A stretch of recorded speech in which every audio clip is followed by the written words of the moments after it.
My online date turned into a real-life stalker. How many times have you swiped right? You're hoping for a connection, right? A spark, maybe even love. Millions of us do it every single day. But what happens when that tap on your screen, that seemingly innocent little gesture, unlocks a door to a real-life nightmare? What if the person on the other side isn't just interested, but obsessed? When their messages go from charming to chilling, and their online presence starts bleeding into your actual life, uninvited and utterly terrifying. This isn't just some movie plot. For some people, it's a horrifying reality. Tonight, we're looking at one of those stories, a harrowing account pulled straight from Reddit, where a pretty normal online dating experience spiraled into a relentless stalking campaign. It's a chilling reminder that behind those carefully curated profiles and witty opening lines, sometimes, a predator is waiting. The user who shared this, we'll call her Maya, to protect her identity, wanted her story to be a warning. A warning about how fast the excitement of a new connection can twist into a suffocating net of fear and paranoia. So, get comfortable and listen closely. This isn't just a story, it's a look into a modern-day horror. Maya, like so many of us, decided to try online dating. She was in her late 20s, busy with her career, and figured it was a decent way to meet people outside her usual crowd. She'd heard the usual mixed bag from friends, some success stories, some total dating disasters, but nothing could have prepared her for what was coming. She matched with a guy, Liam, on a popular dating app. His profile seemed normal enough. Few okay photos, a bio that hinted they both liked hiking and indie movies. Nothing screamed danger. Their first conversations were good. Actually, better than good. Liam was engaging, funny, and seemed genuinely interested in getting to know her. He asked thoughtful questions, remembered little details she'd mentioned, and his replies were quick, almost eager. Maya found herself actually looking forward to his messages. He had this way of making her feel seen, understood. Looking back, she says that intensity was there from day one, but she just thought it was strong initial chemistry, a nice change from the lukewarm chat she was used to. He'd say things like, "I've been waiting for someone like you," or, "I feel like I've known you for ages." At the time, it felt flattering, even romantic. She'd share bits about her day, work frustrations, weekend plans, and he'd respond with what felt like real empathy and enthusiasm. He was quick to suggest meeting up, really keen to take their connection offline. Maya, feeling a genuine connection, agreed. They planned to get coffee the following Saturday. She remembers telling her best friend, Chloe, about him. "He's really nice," she'd said, "almost a bit too good to be true, you know?" Chloe, always the practical one, told her to take it slow. Meet in public, the usual advice. Maya had laughed it off, pretty confident she could handle herself. She was excited. It had been a while since she'd felt this hopeful about a potential relationship. The week before the date was filled with more pleasant messages. Liam even sent her a link to an article about a niche band she'd mentioned liking, saying he'd looked them up after she talked about them. A thoughtful gesture, she thought. Or so it seemed at the time. It's so easy to build a picture of someone online, isn't it? To fill in the blanks with our own hopes. Maya was painting a picture of Liam as this kind, attentive, potentially wonderful partner. The canvas was bright, the colors vibrant. She had no idea that a much darker, more sinister picture was already starting to form in the shadows, just out of sight. The app had matched them, the messages had flowed, and the date was set. The first, seemingly harmless step into a nightmare had been taken. Saturday came, bright and crisp. Maya picked a busy cafe downtown, a place she knew well. Liam was already there when she walked in, sitting at a small table by the window. He stood up when he saw her, a big smile on his face. He looked like his pictures, maybe a little more intense in person, his gaze very direct. But the initial greeting was warm, and the conversation picked up right where their texts had left off. He was charming, no doubt about it. He talked about his job in graphic design, his passion for photography, his recent hiking trips, even showed her some impressive photos on his phone. He asked her about her work, her hobbies, her family, listening intently, nodding, making her feel like every word she said was fascinating. For the first hour or so, Maya felt really at ease, thinking this could actually be something. But then, little things started to feel off. Tiny, almost unnoticeable ripples in the otherwise smooth conversation. He mentioned the specific brand of fancy tea her local grocery store stocked, the one she'd briefly mentioned in a text as a small weekend treat. She hadn't said which store, just the tea. When she looked a bit surprised, he quickly added, "Oh, I think I've seen it around. It's pretty popular, isn't it?" Smooth. Maybe a little too smooth. Later, talking about movies, she mentioned a small independent cinema she liked. Liam's eyes lit up. "Oh, the Avalon? I love that place. They have such a great selection. I was actually there last Tuesday for their classic film night." Maya hadn't told him the name of the cinema, just that it was a small indie place.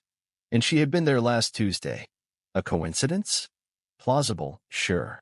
But it sent a tiny, almost imperceptible shiver down her spine. She told herself she was being paranoid. It was a popular spot for film buffs in their city. He also had this habit of complimenting very specific things she hadn't consciously put out there. He admired the tiny, unique charm on her bracelet, one she rarely wore and hadn't mentioned, which was mostly tucked under her sleeve. "That's beautiful. Is it new?" he'd asked. It wasn't new. It was old, a gift from her grandmother. She just picked it on a whim that morning. Again, she brushed it off. He was just observant, that's all. The date lasted almost 3 hours. As they were leaving, he hugged her. It wasn't a quick, casual hug. It lingered just a second or two too long, a little too firm. "I had an amazing time, Maya," he said, his voice earnest. "I really feel like we have a connection." Walking home, Maya felt a weird mix of emotions. On one hand, she'd enjoyed a lot of the date. Liam was definitely intelligent and engaging. But those little moments, those tiny pricks of unease, stayed in the back of her mind. She replayed them, trying to figure out if they were real red flags or just her own anxiety playing tricks. She decided to give him the benefit of the doubt. After all, everyone's a bit nervous on a first date, right? Maybe his intensity was just enthusiasm. Maybe the coincidences were just that, coincidences. That evening, her phone buzzed. It was Liam. "Already missing our conversation. Can't wait to see you again." Followed closely by another. "Hope you got home safe. Let me know you're okay." Attentive. Or perhaps, the first subtle tightening of a digital leash. Maya, still trying to sort out her feelings, replied politely but didn't commit to anything. The faint alarms were ringing, but she wasn't ready to listen just yet. She couldn't have known this was just the beginning, the calm before a terrifying storm. After that first date, Liam's communication, which was already pretty active, really ramped up. It started with good morning texts and good night messages, which quickly escalated into an almost constant stream all day long. If Maya didn't reply within what he seemed to think was an acceptable time, sometimes as little as 15 or 20 minutes, she'd get follow-up messages. "Everything okay?" Or "just checking in," or sometimes a simple, "Maya." His questions also became more probing. He wasn't just asking about her day anymore. He wanted details. What route did she take to work? Which colleagues did she have lunch with? What did she think about that news story filmed near her neighborhood? He'd frame it like he was just curious, but the specifics were unsettling. It felt less like getting to know her and more like he was collecting data. Maya started to feel this sense of obligation, a pressure to respond, to keep him updated. It was exhausting. She found herself checking her phone constantly, not because she was excited, but out of a growing anxiety. If she mentioned she was going out with friends, he'd ask who, where, and when she thought she'd be back. If she was vague, he'd gently try to get more details. "Oh, that sounds fun. Which part of town is that bar in? I might know it." One evening, Maya was having a really stressful day at work and had her phone on silent for a few hours to focus. When she finally checked it, she had a bunch of missed calls and messages from Liam. The tone had shifted from concern to something bordering on agitated. "Maya, please just let me know you're all right. I was starting to worry something happened." When she replied, Apologizing for the delay and explaining she was busy, his response was, "Oh, thank God. I was imagining all sorts. You know, you can tell me if you need space, but just disappearing like that, it's not fair to make me worry." That subtle guilt trip wasn't lost on her. He was making her feel responsible for his anxiety. This was a big turning point for Maya. The flattery of his initial attention had completely worn off, replaced by a growing sense of being monitored, of being controlled. She began to consciously delay her replies, trying to set some boundaries to get back her time and mental space. But this only seemed to make him try harder. He started referencing things she hadn't told him directly, but that he could have figured out from her social media, even though her profiles were mostly private and she hadn't shared her usernames with him. He mentioned a specific cafe she'd been tagged in by a friend on Instagram a week before. "I was thinking of trying that new place, the Daily Grind. You know it? Heard their pastries are amazing." Maya froze. Her Instagram was private. How would he know unless he'd somehow found her profile and her friend's public tag? She didn't ask him directly, scared of how he might react, or what elaborate, plausible-sounding excuse he'd come up with. The digital leash was tightening, and Maya was starting to feel choked by it. She confided in Chloe, who was now seriously concerned. "Maya, this isn't normal," Chloe insisted. "This guy is way too intense. You need to cut this off." Maya knew Chloe was right, but a part of her was scared. How do you break things off with someone who already seems so invested, so easily agitated? She was beginning to realize that Liam wasn't just enthusiastic, he was obsessive. And the thought of how he'd react if she rejected him was genuinely frightening. The online world he had so expertly used to find her now felt like a cage he was slowly, methodically building around her. Every ping from her phone sent a jolt of anxiety through her. The ease of their initial connection had become a constant, unwelcome presence in her life. That uneasy feeling Maya had about Liam finding her private social media was soon overshadowed by more blatant and, frankly, terrifying things. The coincidences started to multiply, becoming way too frequent and specific to just brush off. One Saturday morning, Maya decided to visit a local farmer's market. She rarely went, but had casually mentioned to a colleague on Friday that she might check it out. As she was looking at a stall, she heard a familiar voice. "Maya? Fancy seeing you here." It was Liam, a bright, almost predatory smile on his face. He was holding a reusable shopping bag, looking for all the world like any other market-goer. Maya was stunned. "Liam? What? What are you doing here?" "Oh, I come here sometimes," he said casually. "Great produce. Small world, huh?" But Maya knew.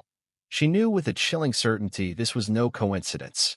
The market was on the opposite side of town from where he lived, or at least where he'd told her he lived.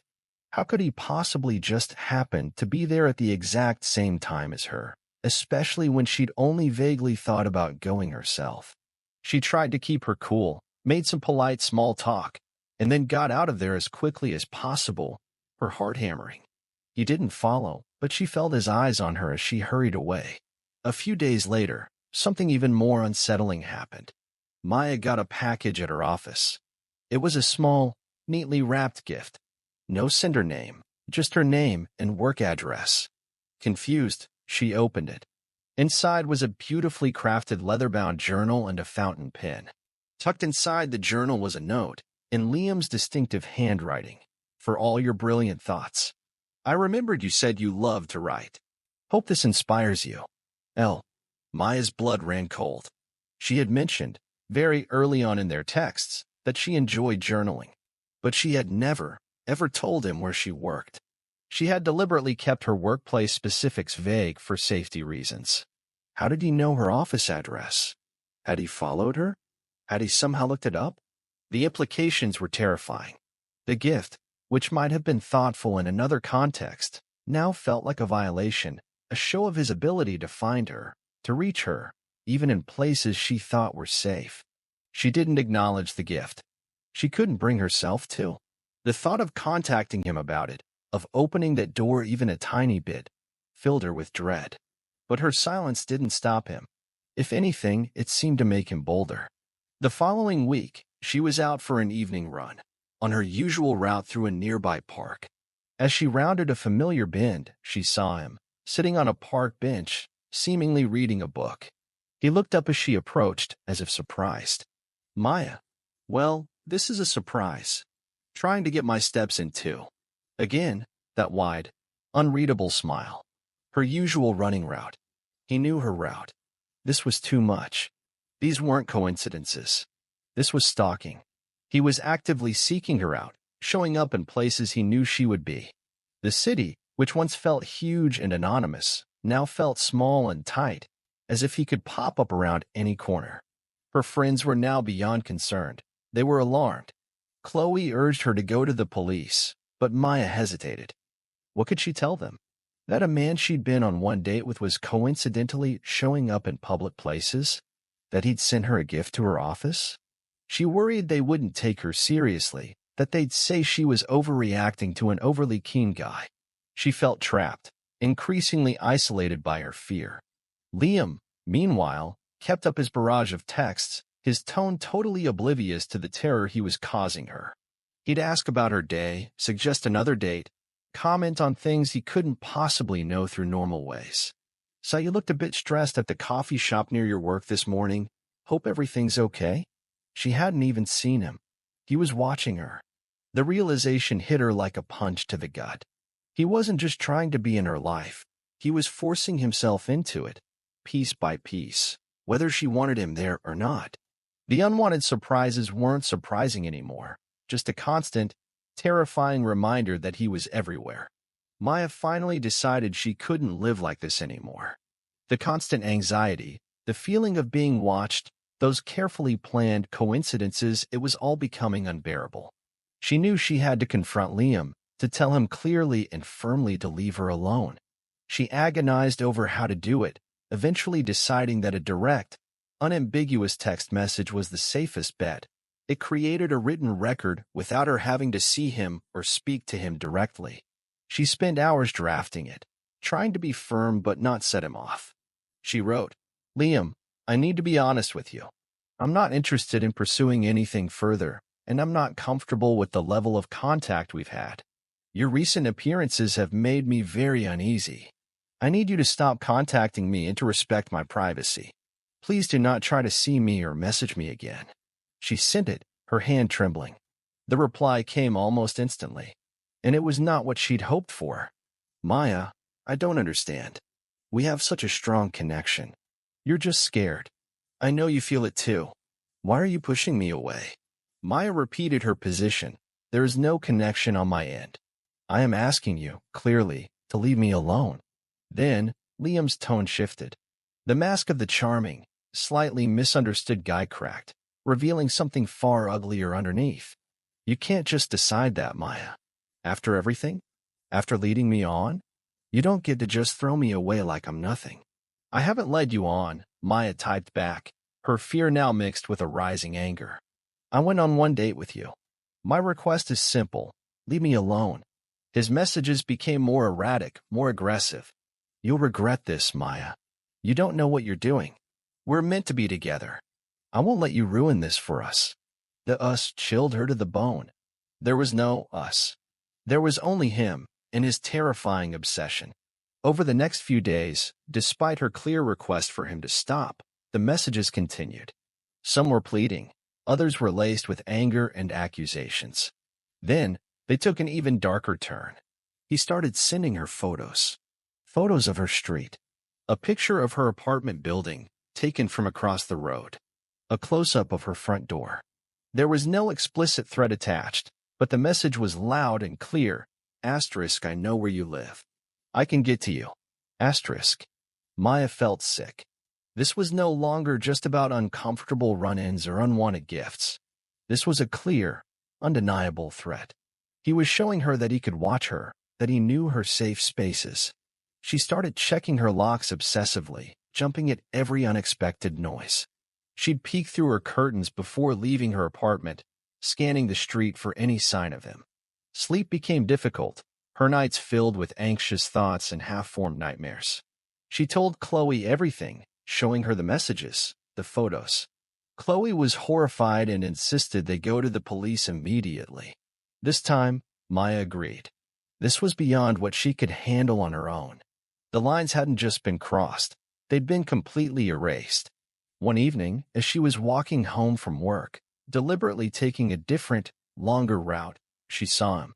He was standing on the corner, under a streetlight, just watching her approach. He wasn't smiling. His expression was flat and tense. She froze, her blood turning to ice. He didn't move, didn't speak, just stared.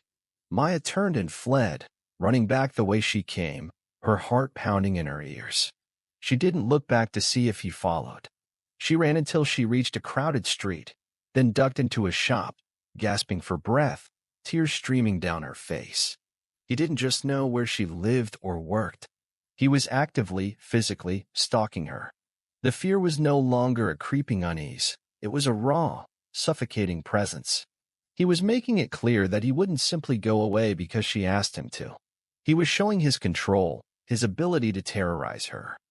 The digital monster had fully shown up in her real world, and Maya knew she was in serious danger. The police visit was frustrating. Maya and Chloe went to the station, armed with the text messages, the photos Liam had sent of her apartment building, and Maya's account of the increasingly threatening encounters. An officer took their statement, listened patiently, but ultimately said that without a direct, explicit threat of violence or proof he'd actually harmed her or her property, their options were limited.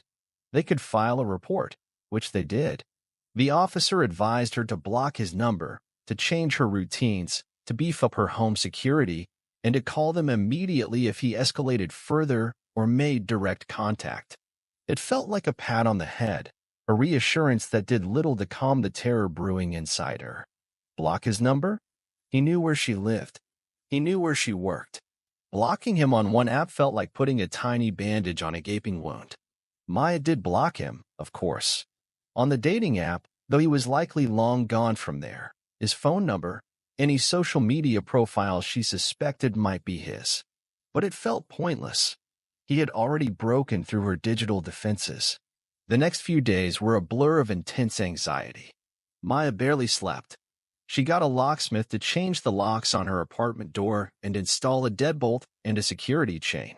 She told her building supervisor about the situation, giving them a description of Liam. She varied her routes to and from work, sometimes taking expensive taxis just to avoid being predictable. She felt like a prisoner in her own life, constantly looking over her shoulder, eyeing every stranger who seemed to pay her a bit too much attention. The breaking point came on a Tuesday night, about a week after she'd gone to the police. It was raining heavily, the kind of downpour that muffles street sounds and makes the world outside her window feel distant and blurry. Maya was trying to watch a movie, anything to distract herself, but her nerves were shot. Every creak of the old building, every gust of wind rattling the window, sent her heart leaping into her throat. Around 10 p.m., she heard a faint scratching sound. It seemed to be coming from her front door. At first, she told herself it was the wind, or a branch scraping against the building. But the sound came again, clearer this time. Scratch. Pause. Scratch. Her breath hitched. She muted the TV. The apartment was silent except for the drumming rain and that sound. It wasn't random. It was deliberate. She crept towards the door, her whole body trembling. She peered through the peephole. The hallway outside was dimly lit, as usual. She couldn't see anyone right in front of the door. But then she saw a shadow move at the very edge of the peephole's view, near the floor. Scratch. Scratch. And then a piece of paper was slowly, deliberately pushed under her door. Maya stumbled back, a gasp escaping her. Her heart felt like it was trying to beat its way out of her chest. She stared at the white rectangle lying innocently on her doormat. For a long moment, she couldn't move, couldn't breathe. Who was out there? It had to be him. It had to be. Her hand shaking violently, she picked up the paper. It was a photograph. A photograph of her, sleeping in her bed.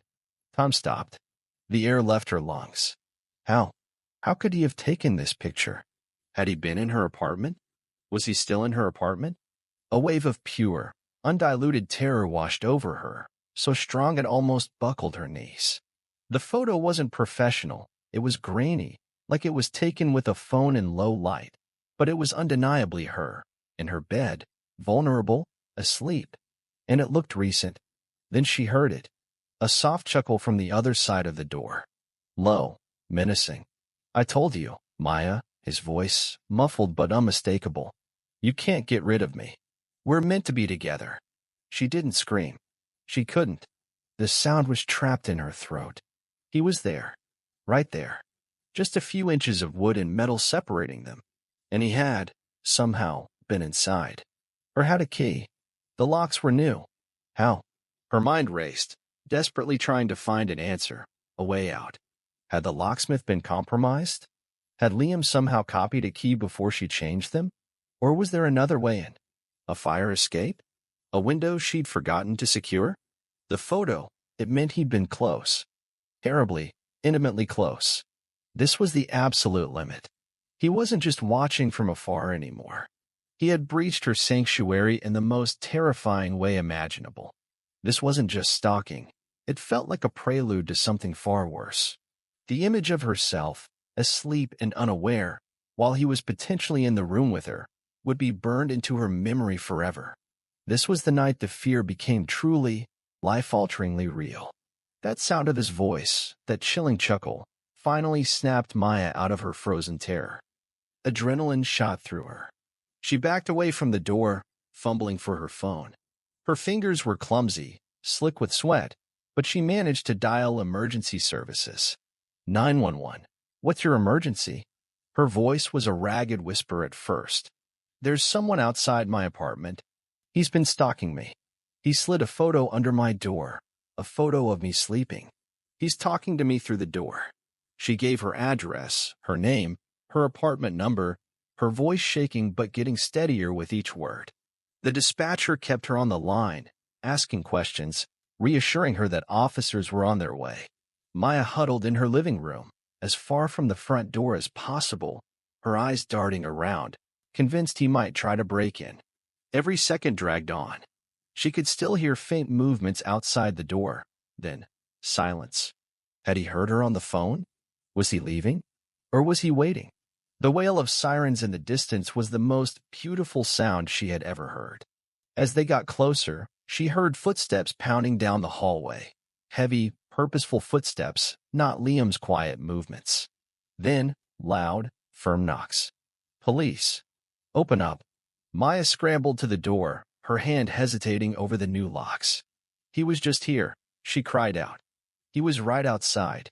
She unfastened the chain, the deadbolt, the lock, and flung the door open to see two uniformed officers, their expressions serious. They cleared the hallway, checked the stairwells, the emergency exits. Liam was gone, vanished as quickly and silently as he'd appeared. But the photograph, lying on her floor, was undeniable proof of his terrifying closeness, his psychological torment. This time, the police took it very seriously. The photo of her sleeping changed everything. It showed a level of obsession and intrusion that couldn't be ignored. They took the photo as evidence. They interviewed Maya again for a long time. She recounted everything, from the first date to the coincidences, the escalating messages, the previous police report, and tonight's horrifying incident. Chloe arrived, having been called by Maya in a panic right after she hung up with 911, and backed up Maya's fear and the pattern of Liam's behavior. The officers tried to figure out how he could have taken the photo. There were no signs of forced entry. Maya racked her brain. The only possibility she could think of, other than him somehow having a key to the new locks, which seemed unlikely, was that he had taken it before she changed the locks, maybe during an earlier unseen entry, and had held onto it to use at a moment like this, to cause maximum psychological damage. Or, a more terrifying thought, had he found another way in? A poorly secured window? A fire escape he could access? They checked all her windows and the fire escape access, finding nothing immediately obvious. The police put out a bolo, "Be on the lookout," for Liam, using the description Maya provided and the name she knew him by, though they warned her it might be an alias. They also suggested Maya find somewhere else to stay for a few nights. Her apartment was now a compromised space, a place of terror instead of a sanctuary. Numb and exhausted, Maya packed a small bag and went to stay with Chloe. The relief of not being alone was huge, but the image of that photograph, of herself vulnerable and unaware, haunted her. She felt violated to her core. Sleep was impossible. Every shadow, every noise, made her jump. Over the next few days, with Chloe's constant support, Maya took more drastic steps. She started the process for a restraining order, which was stressful and emotionally draining, but necessary. The police report, the photograph, and her detailed testimony helped. She told her workplace, and they were incredibly supportive, arranging for security to walk her to her car and putting his image on a watch list with their building security. She also started therapy to deal with the psychological trauma. The fear he had instilled was deep. It wasn't just about Liam anymore. It was about trust, about safety, about feeling secure in her own skin, in her own home. He had taken that from her. But as she took these steps, a small spark of defiance began to glow within her. She wouldn't let him destroy her life. She was fighting back. This wasn't just about her safety anymore. It was about reclaiming her life from the shadow he had cast over it. The weeks that followed were a slow, tough journey. The restraining order was granted, legally banning Liam from contacting her or coming within a certain distance of her home, workplace, or her. It was a piece of paper, yes, but it was a legally binding one, and it offered a small bit of official protection. The police continued their investigation, but Liam seemed to have disappeared. There were no more coincidences, no more messages, no more sightings. It was as if he had vanished into thin air. This silence, strangely enough, was almost as unsettling as his presence had been. Was he truly gone? Or was he just biding his time, watching from a new, more hidden spot? The not knowing was its own kind of torture. Maya found it incredibly difficult to relax, to trust that it was really over. She never went back to her old apartment.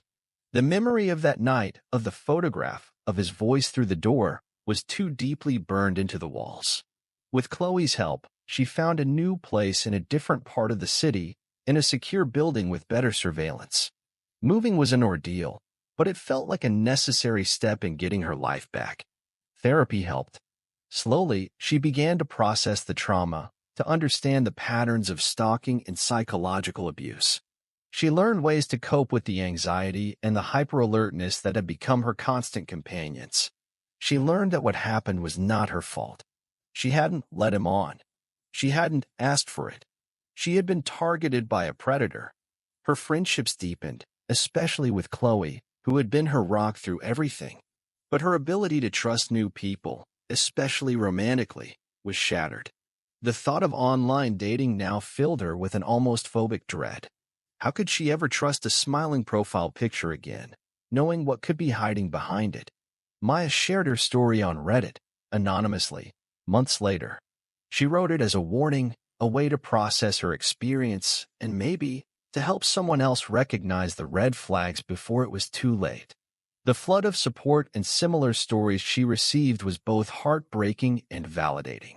She wasn't alone. So many others had experienced versions of this nightmare. Years have passed since that terrifying time. Liam was never caught.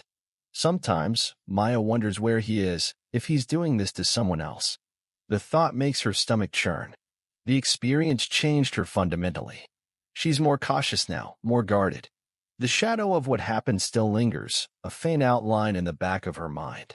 She still occasionally finds herself scanning crowds, her heart giving a little jump if she sees someone who vaguely looks like him. But Maya is also a survivor. She rebuilt her life, piece by piece. She found joy again, laughter, and a sense of peace, even if it's a more fragile piece than before. Her story is a chilling example of the dark side of digital connections, a reminder that the line between the online world and our real lives can be terrifyingly thin and easily broken. She learned that being vigilant is crucial, that trusting your gut feeling is so important, and that seeking help, even when you're scared the authorities won't listen, is essential. Her nightmare began with a simple swipe right, a common, everyday action. And that, perhaps, is the most horrifying part of all, how easily an ordinary life can be thrown into an extraordinary terror. If Maya's story resonated with you, or if you've ever had an unsettling experience with online dating or felt like your boundaries were being pushed, please share your thoughts in the comments below. It's important to talk about these things, to raise awareness, and to support one another. And if you found this story compelling, please consider liking this video and subscribing to the channel for more true stories from the darker side of things. Your support helps us bring these important narratives to light. If you or someone you know is experiencing stalking, please reach out to resources like the National Domestic Violence Hotline or a local support service. You are not alone. Maya's ordeal is a stark and terrifying example of how quickly an online interaction can spiral into a real-world nightmare. It really highlights how important it is to be vigilant, to trust your instincts when something feels off, even if you can't quite put your finger on why. Those initial red flags, the over-attentiveness, the probing questions, the coincidences, they are often the early warning signs of a much more dangerous pattern. What happened to Maya isn't just a scary story. It's a cautionary tale for the world we live in today. The ease with which personal information can be gathered online, combined with a predator's determination, can create a potent and terrifying mix of harassment and fear. Always protect your personal information, be careful about who you share details with, and never, ever feel like you have to continue an interaction that makes you uncomfortable or afraid. Your safety, both online and off, is what matters most. Thank you for listening. Stay safe out there.